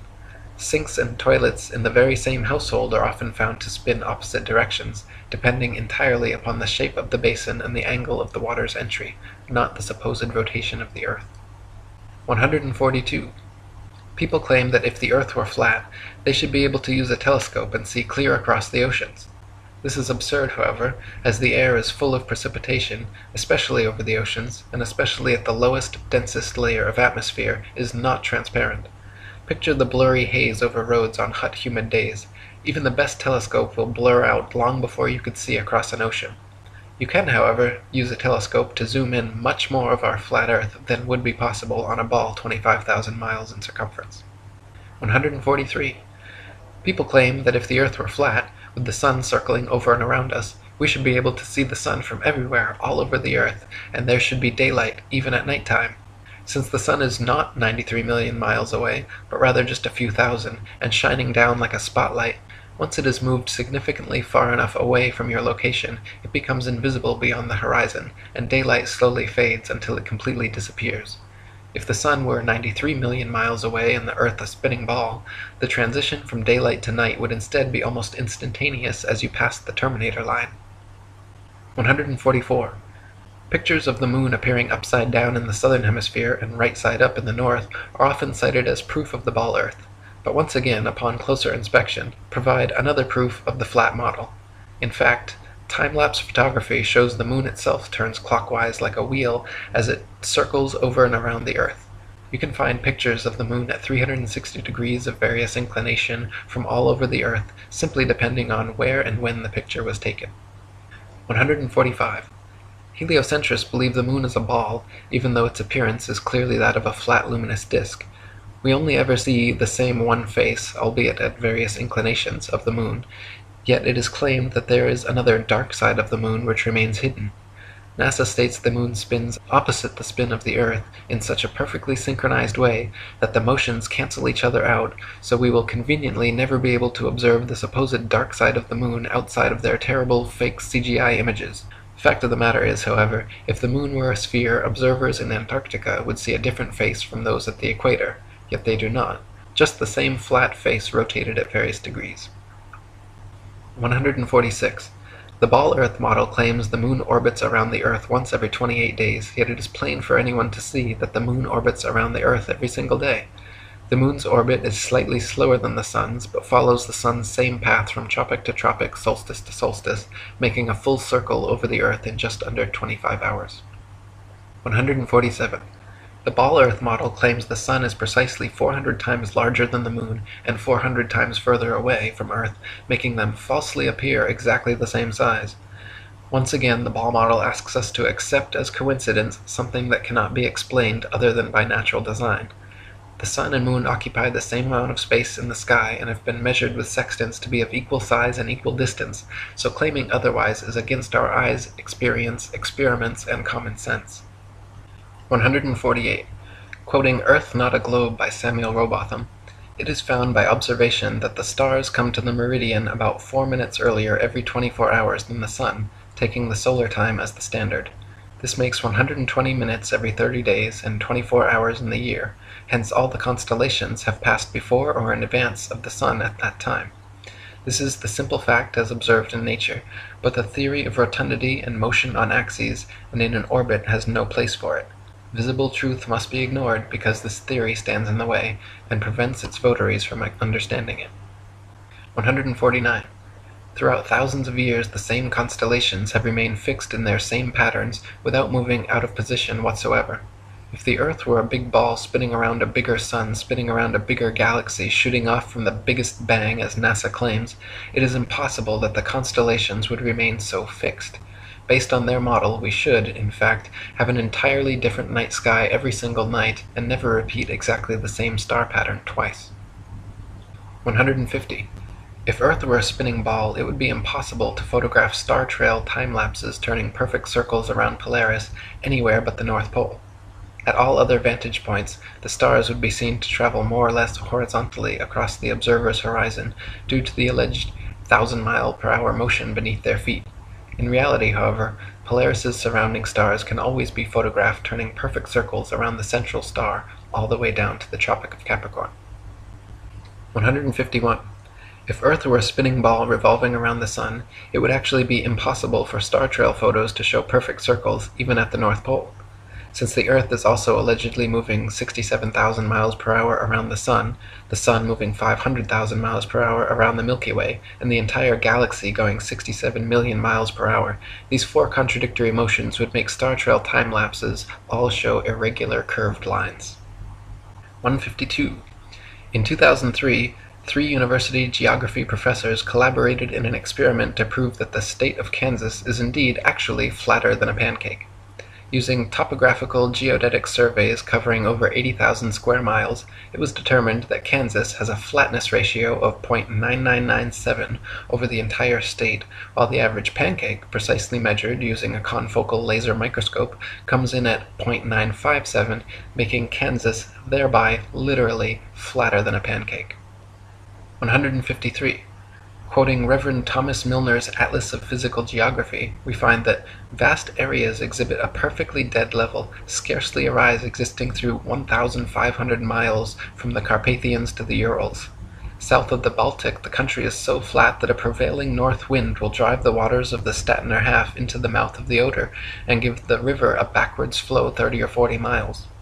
The plains of Venezuela and New Granada in South America, chiefly on the left of the Orinoco, are termed llanos, or level fields.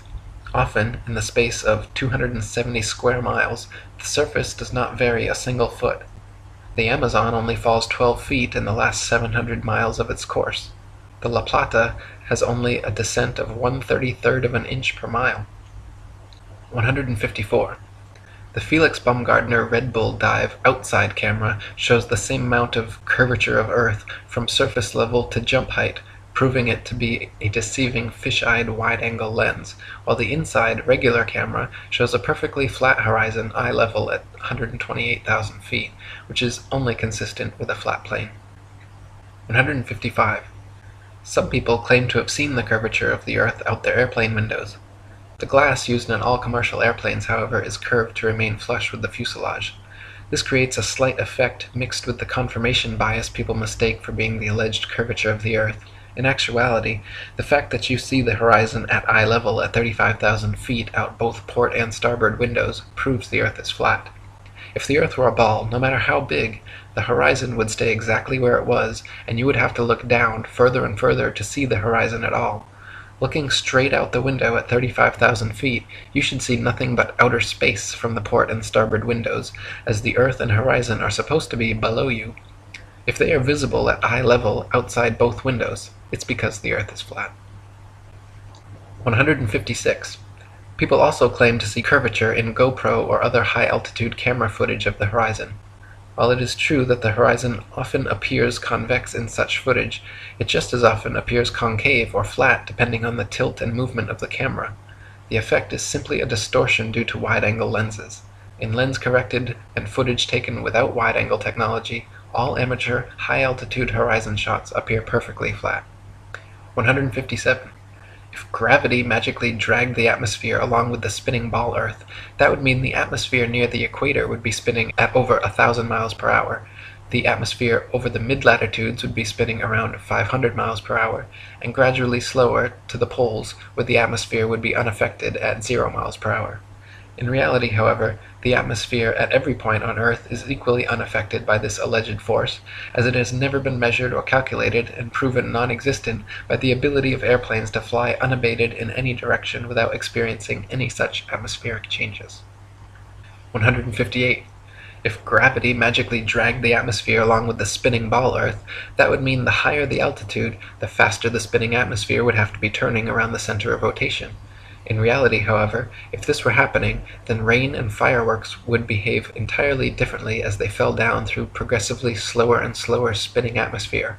Hot air balloons would also be forced steadily faster eastwards as they ascended through the ever-increasing atmospheric speeds. 159.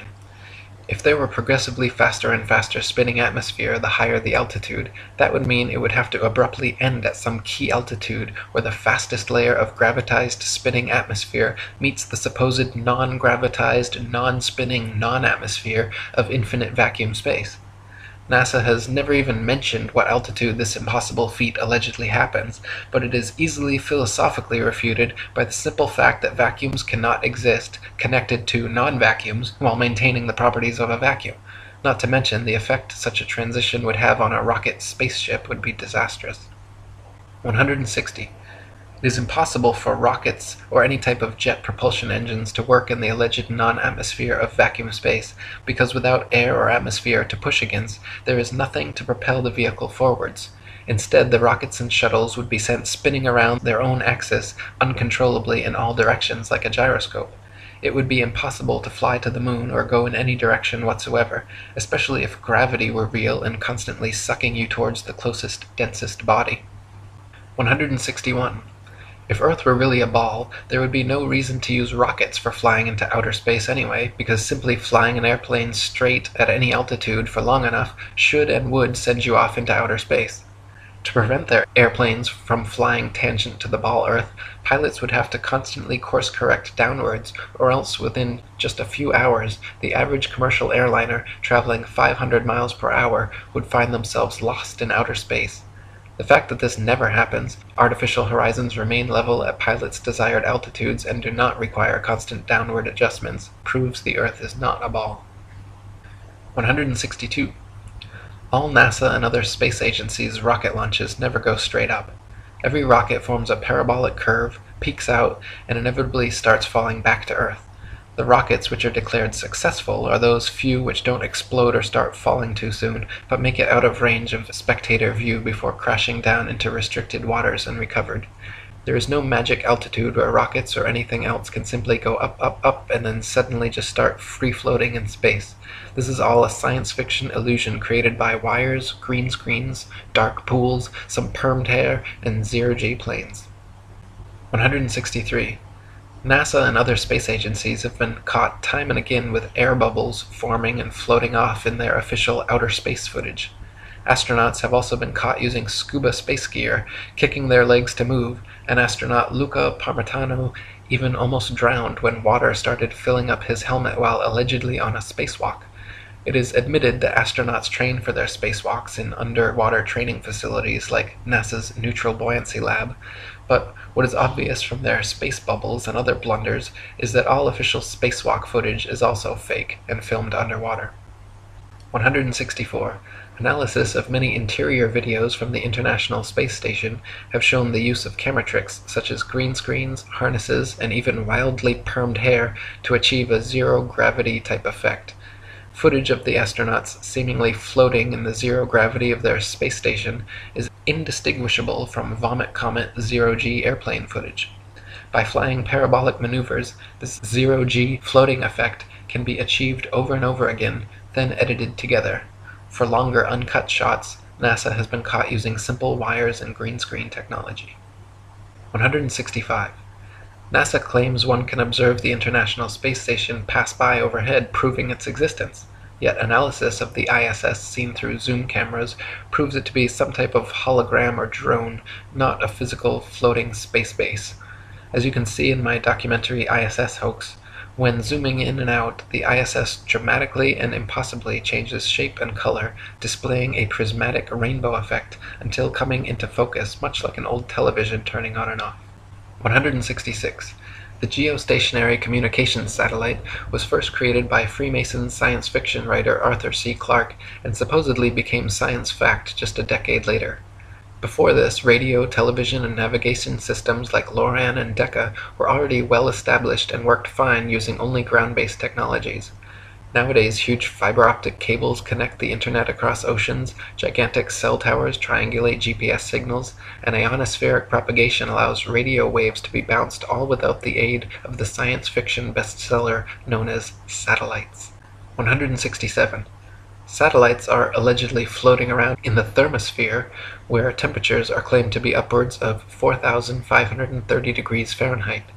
The metals used in satellites, however, such as aluminum, gold, and titanium, have melting points of 1,221, 1,948, and 3,034 degrees respectively, all far lower than they could possibly handle. 168. So-called satellite phones have been found to have reception problems in countries like Kazakhstan with very few cell phone towers. If the Earth were a ball with 20,000 plus satellites surrounding, such blackouts should not regularly occur in any rural countryside areas. 169. So-called satellite TV dishes are almost always positioned at a 45-degree angle towards the nearest ground-based repeater tower. If TV antenna were actually picking up signals from satellites 100 plus miles away in space, most TV dishes should be pointing more or less straight up to the sky. The fact that satellite dishes are never pointing straight up, and almost always positioned at a 45-degree angle, proves they are picking up ground-based tower signals and not outer space satellites. 170. People even claim to see satellites with their naked eyes, but this is ridiculous considering they are smaller than a bus and allegedly 100 plus miles away. It is impossible to see anything so small that far away.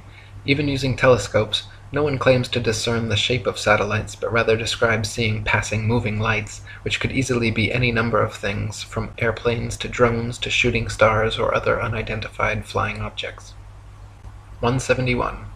NASA claims there are upwards of 20,000 satellites floating around Earth's upper atmosphere, sending us radio, television, GPS, and taking pictures of the planet. All these supposed satellite pictures, however, are admittedly composite images edited in Photoshop. They claim to receive ribbons of imagery from satellites, which must then be spliced together to create composite images of the Earth, all of which are clearly CGI and not photographs. If Earth were truly a ball, with 20,000 satellites orbiting, it would be a simple matter to mount a camera and take some real photographs. The fact that no real satellite photographs of the supposed ball Earth exist, in favor of NASA's ribbons of composite CG imagery, is further proof that we are not being told the truth. 172. If you pick any cloud in the sky and watch for several minutes, two things will happen. The clouds will move, and they will morph, gradually changing shape. In official NASA footage of the spinning ball Earth, such as the Galileo time-lapse video, however, clouds are constantly shown for 24+ hours at a time and not moving or morphing whatsoever. This is completely impossible, further proof that NASA produces fake CGI videos, and further evidence that Earth is not a spinning ball. 173. NASA has several alleged photographs of the ball Earth which show several exact duplicate cloud patterns. The likelihood of having 2 or 3 clouds of the exact same shape in the same picture is as likely as finding 2 or 3 people with the exact same fingerprints. In fact, it is a solid proof that the clouds were copied and pasted in a computer program, and that such pictures showing a ball-shaped Earth are fakes. 174. NASA graphics artists have placed things like faces, dragons, and even the word sex into cloud patterns over their various ball Earth pictures. Their recent 2015 Pluto pictures even clearly have a picture of Disney's Pluto the dog layered into the background. Such blatant fraud goes unnoticed by the hypnotized masses, but provides further proof of the illegitimacy of NASA and their spinning ball planet mythos. 175. Professional photo analysts have dissected several NASA images of the ball Earth and found undeniable proof of computer editing. For example, images of the Earth allegedly taken from the Moon have proven to be copied and pasted in, as evidenced by rectangular cuts found in the black background around the Earth by adjusting brightness and contrast levels. If they were truly on the Moon and Earth was truly a ball, there would be no need to fake such pictures. 176. When NASA's images of the ball Earth are compared with one another, the coloration of the land and oceans and relative size of the continents are consistently so drastically different from one another as to prove beyond any reasonable doubt that the pictures are all fake. 177. In the documentary A Funny Thing Happened on the Way to the Moon, you can watch official leaked NASA footage showing Apollo 11 astronauts Buzz Aldrin, Neil Armstrong, and Michael Collins for almost an hour using transparencies and camera tricks to fake shots of a round Earth. They communicate over audio with control in Houston about how to accurately stage the shot, and someone keeps prompting them on how to effectively manipulate the camera to achieve the desired effect. First, they blacked out all the windows except for a downward-facing circular one, which they aimed the camera towards from several feet away. This created the illusion of a ball-shaped Earth surrounded by the blackness of space, when in fact it was simply a round window in their dark cabin. Neil Armstrong claimed at this point to be 130,000 miles from the Earth, halfway to the Moon. But when camera tricks were finished, the viewer could see for themselves the astronauts were not more than a couple dozen miles above the Earth's surface, likely flying in a high-altitude plane. 178. People claim Google Earth somehow proves the ball model without realizing that Google Earth is simply a composite program of images taken from high-altitude planes and street-level car cameras superimposed onto a CGI model of a ball Earth. The same could just as easily be molded onto a square Earth or any other shape, and therefore cannot be used as proof of Earth's rotundity. 179. If the Earth were constantly spinning eastward 1,000 miles per hour, then airplane flight durations going eastward versus westwards should be significantly different. If the average commercial airliner travels 500 miles per hour, it follows that westbound equatorial flights should reach their destination at approximately thrice the speed as their eastbound return flights. In reality, however, the differences in east and westbound flight durations usually amount to a matter of minutes, and nothing near what would occur on a 1,000-mile-per-hour spinning ball Earth. 180. The spinning ball model dictates that the Earth and atmosphere would be moving together at approximately 500 miles per hour at the mid-latitudes where LA to New York City flights take place. The average commercial airliner traveling 500 miles per hour takes 5.5 hours traveling east with the alleged rotation of the Earth, so the return flight west should take only 2.75 hours. But in fact, we find that the average New York to LA flight takes 6 hours, a flight time totally inconsistent with the spinning ball model. 181. Flights eastwards with the alleged spin of the ball Earth from Tokyo to LA take an average of 10.5 hours. Therefore, the return flights westwards against the alleged spin should take an average of 5.25 hours, but in actual fact take an average of 11.5 hours, another flight time totally inconsistent with the spinning ball model. 182. Flights eastward with the alleged spin of the ball Earth from New York to London take an average of 7 hours. Therefore, the return flights westwards against the alleged spin should take an average of 3.5 hours, but in actual fact take an average of 7.5 hours, a flight time totally inconsistent with the spinning ball model. 183. Flights eastward from Chicago to Boston with the alleged spin of the ball Earth take an average of 2.25 hours. Therefore, the return flights westwards against the alleged spin should take an average of just over an hour, but in actual fact take an average of 2.75 hours. Once again, completely inconsistent with the spinning ball model. 184. Flights eastward from Paris to Rome with the alleged spin of the ball Earth take an average of 2 hours. Therefore, the return flights westward against the alleged spin should take an average of 1 hour, but in actual fact have an average flight duration of 2 hours and 10 minutes, a flight time totally inconsistent with the spinning ball model. 185. We are told that the Earth and atmosphere spin together at such a perfect uniform velocity that no one in history has ever seen, heard, felt, or measured the supposed 1,000 mile per hour movement. This is then often compared to traveling in a car at uniform velocity, where we only feel the movement during acceleration or deceleration. In reality, however, even with eyes closed, windows up, over smooth tar in a luxury car at a mere uniform 50 miles per hour, the movement absolutely can be felt. At 20 times this speed, Earth's imaginary 1,000 mile per hour spin would most certainly be noticeable, felt, seen, and heard by all. 186. People sensitive to motion sickness feel distinct unease and physical discomfort from motion as slight as an elevator or train ride. This means that the 1,000 mile per hour alleged uniform spin of the Earth has no effect on such people, but add an extra 50 miles per hour uniform velocity of a car and their stomach starts turning knots. The idea that motion sickness is nowhere apparent in anyone at 1,000 miles per hour, but suddenly comes about at 1,050 miles per hour, is ridiculous and proves the Earth is not in motion whatsoever. 187. The second law of thermodynamics, otherwise known as the law of entropy, along with the fundamental principles of friction and resistance, determine the impossibility of Earth being a uniformly spinning ball. Over time, the spinning ball Earth would experience measurable amounts of drag, constantly slowing the spin and lengthening the amount of hours per day. As not the slightest such change has ever been observed in all of recorded history, it is absurd to assume the Earth has ever moved an inch. 188. Over the years, NASA has twice changed their story regarding the shape of the Earth. At first they maintained Earth was a perfect sphere, which later changed to an oblate spheroid flattened at the poles, and then changed again to being pear-shaped, as the southern hemisphere allegedly bulges out as well. Unfortunately for NASA, however, none of their official pictures show an oblate spheroid or pear-shaped Earth. All their pictures, contrary to their words, show a spherical, and clearly CGI fake, Earth. 189. The Bible, Quran, Srimad Bhagavatam, and many other holy books describe and purport the existence of a geocentric stationary flat Earth. For example, 1 Chronicles 16:30 and Psalm 96:10 both read, "He has fixed the earth firm, immovable."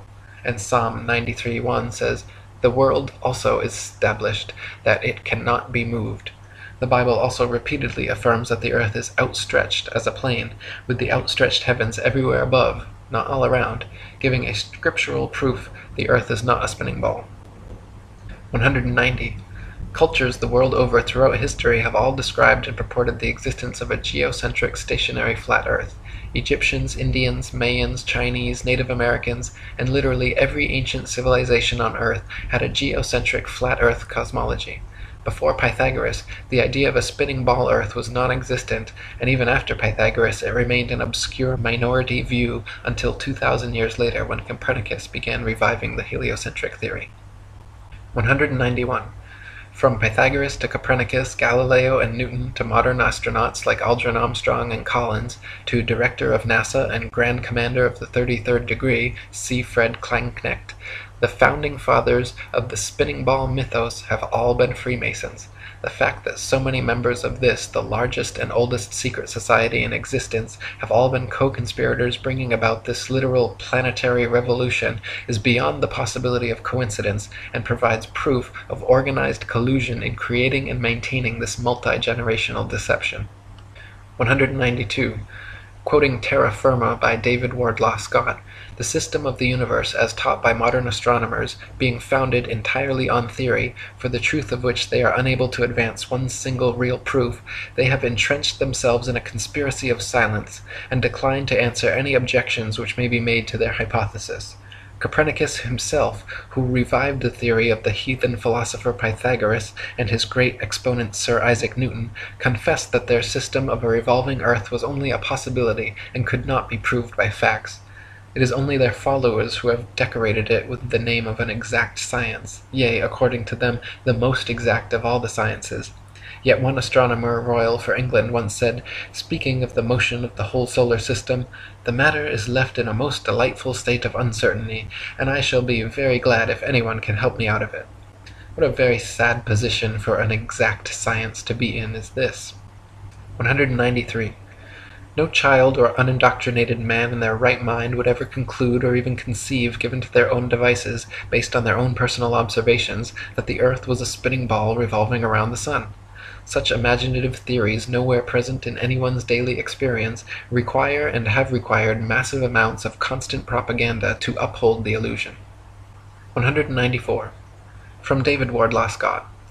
I remember being taught when a boy that the earth was a great ball revolving at a very rapid rate around the sun, and when I expressed to my teacher my fears that the waters of the oceans would tumble off, I was told that they were prevented from doing so by Newton's great law of gravitation, which kept everything in its proper place. I presume that my countenance must have shown some signs of incredulity, for my teacher immediately added, "I can show you a direct proof of this. A man can whirl around his head a pail filled with water without it being spilt, and so, in like manner, can the oceans be carried round the sun without losing a drop." As this illustration was evidently intended to settle the matter, I then said no more upon the subject. Had such been proposed to me afterwards as a man, I would have answered somewhat as follows. "Sir, I beg to say that the illustration you have given of a man whirling a pail of water around his head and the oceans revolving around the sun does not in any degree confirm your argument, because the water in the two cases is placed under entirely different circumstances, but, to be of any value, the conditions in each case must be the same, which here they are not. The pail is a hollow vessel which holds the water inside it, whereas, according to your teaching, the earth is a ball, with a continuous curvature outside, which, in agreement with the laws of nature, could not retain any water. 195. Astronomers say the magical magnetism of gravity is what keeps the oceans of the world stuck to the ball earth. They claim that because the earth is so massive, by virtue of this mass it creates a magic force able to hold people, oceans, and atmosphere tightly clung to the underside of the spinning ball. Unfortunately, however, they cannot provide any practical example of this on a scale smaller than the planetary. A spinning wet tennis ball, for instance, has the exact opposite effect of the supposed ball earth. Any water poured over it simply falls off the sides, and giving it a spin results in water flying off 360 degrees like a dog shaking off after a bath. Astronomers concede the wet tennis ball example displays the opposite effect of their supposed ball earth, but claim that at some unknown mass, the magic adhesive properties of gravity suddenly kick in, allowing the spinning wet tennis ball earth to keep every drop of gravitized water stuck to the surface. When such an unproven theory goes against all experiments, experience, and common sense, it is high time to drop the theory. 196. Quoting Marshall Hall. In short, the sun, moon, and stars are actually doing precisely what everyone throughout all of history has seen them do. We do not believe what our eyes tell us because we've been taught a counterfeit system which demands that we believe what has never been confirmed by observation or experiment. That counterfeit system demands that the Earth rotate on an axis every 24 hours at a speed of over 1,000 miles per hour at the equator. No one has ever seen or felt such movement, nor seen or felt the 67,000 mile per hour speed of Earth's alleged orbit around the Sun, or its 500,000 mile per hour alleged speed around a galaxy, or its retreat from an alleged Big Bang at over 67 million miles per hour. Remember, no experiment has ever shown the Earth to be moving.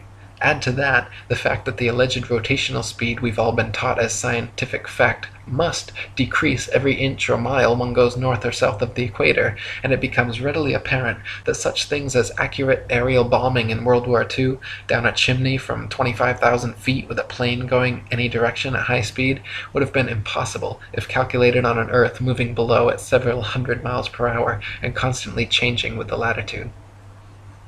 197. Some people claim there is no motive for such a grand-scale deception, and that flat or ball makes no difference.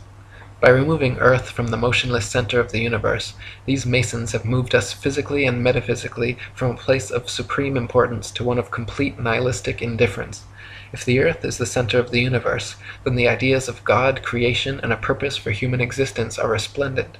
But if the Earth is just one of billions of planets revolving around billions of stars in billions of galaxies, then the ideas of God, creation, and a specific purpose for Earth and human existence become highly implausible.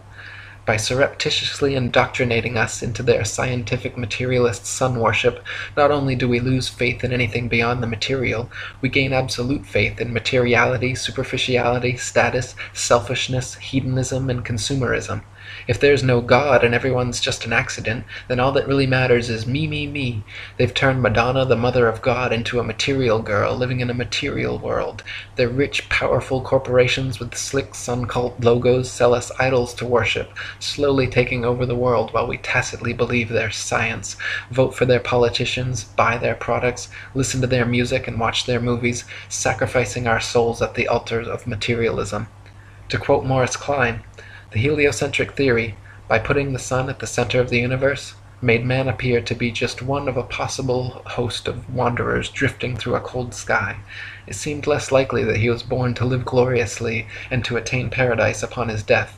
Less likely, too, was it that he was the object of God's ministrations. 198. Some say that the idea of an intergenerational worldwide conspiracy to delude the masses sounds implausible or unrealistic. But these people need only familiarize themselves with the works and writings of Freemasons themselves, for example John Robeson, who exposed this in his 1798 book, Proofs of a Conspiracy Against All the Religions and Governments of Europe, carried out in the secret meetings of the Freemasons, Illuminati, and reading societies. Supreme Commander of the 33rd Degree Albert Pike was quite forthcoming in several letters regarding the Masons' ultimate goal of world domination, and the Zionist Protocols of the Learned Elders of Zion, the exact plan by which this would be and has been carried out, is completely disclosed. 199. From Foundations of Many Generations by E. Eschini. The only thing the fable of the revolving earth has done, it has shown the terrible power of a lie. A lie has the power to make a man a mental slave, so that he dares not back the evidence of his own senses. To deny the plain and obvious movement of the sun he sees before him, when he feels himself standing on an earth utterly devoid of motion, at the suggestion of someone else, he's prepared to accept that he's spinning furiously around. When he sees a bird flying and gaining over the ground, he's prepared to believe that the ground is really traveling a great number of times faster than the bird. Finally, in order to uphold the imagination of a madman, he is prepared to accuse his Maker of forming for him a sensiferous lie. 200. Finally, from Dr. Robotham.